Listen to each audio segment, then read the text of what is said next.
voittaa Tukon tänään vaalein 4-2.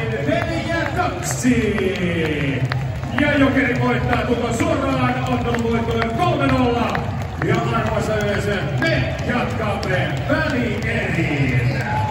Kiitos ja seuraavaksi arvoisa yleisö. Meillä on tämä ottelupari siis taputeltu. Ja minä, me Jokerit matkaamme Mestisen välieriin.